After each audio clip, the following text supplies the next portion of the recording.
the precogs have a big episode on Monday as they're trying to help, Arthur and Dash are trying to help a young girl. What can you kind of tease about how they're dealing with that? I think we have a really heavy 2 precog episodes coming up. I believe the next one's called Fiddler's Neck. And where the gang, Stark and I call it our Dukes of HAZZARD episode. Just the good old boys. Yeah, because we get to go back to a place where it's not the future. It's like it's a refuge where people hide from the future, and they hide away from the electric mail, like emails, everything. It's just a safe place.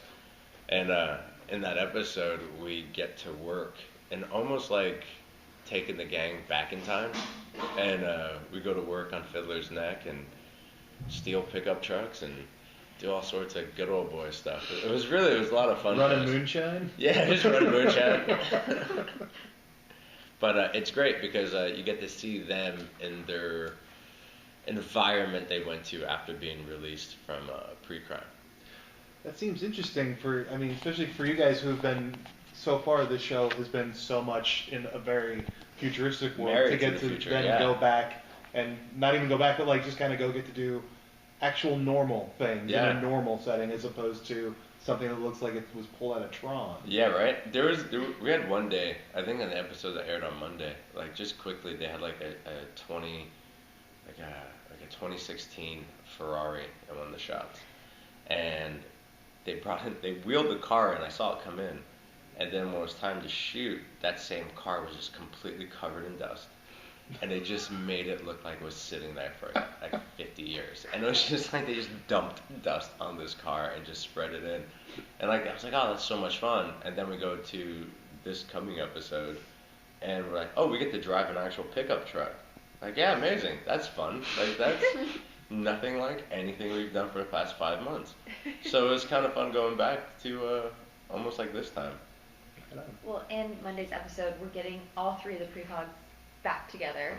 Mm-hmm. What can you tease about the sibling dynamic that we're going to see? It's sort of cool. It's cool, like, we started with, like, knocking on Agatha's door. I think that's in the trailer. And, like, she opens the door, and it's, like, the first time, like all right, like, we got together to solve a crime. And that, for any fan of the show, is sort of like, ooh, it's getting good. And Fingers are the best part. And it is, like, for us too, like, we've been in this thing, we've been so deep in this thing that, like, opportunity for me not to argue with Stark is fun.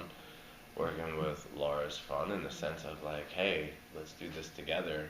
And I think it's really enjoyable for anybody watching the show to see us, like, be cohesive, which is a nice change. Mm-hmm. By the way, these next episodes, starting, like, from Mondays on, is almost like a different show. And in the sense of, we, like, kind of, like, establish all of our characters in the first 4. Now that that's all out of the way, now we get to put them in adventures. And that's what happens from 5 on. 5 on is straight adventures. Dash obviously very strongly trusts Vega and trusts that she would not hurt them. Agatha obviously feels the exact opposite. She does not trust Vega. Where does Arthur kind of fall at this point, and where will his journey be as we kind of head up to the season finale? Well, I think Arthur, more than anything, I think everybody's like, he's mean, he's like a dick, like all these things, but I think he has a heart. It just happens to be calloused. And I think after this amount of time, Vega's become a human to him. And when she was talking and sharing about her father, I think there was a moment where she stopped being a cop. And she became a person to him. And he couldn't ignore it, and that's why he did the scan. Yeah.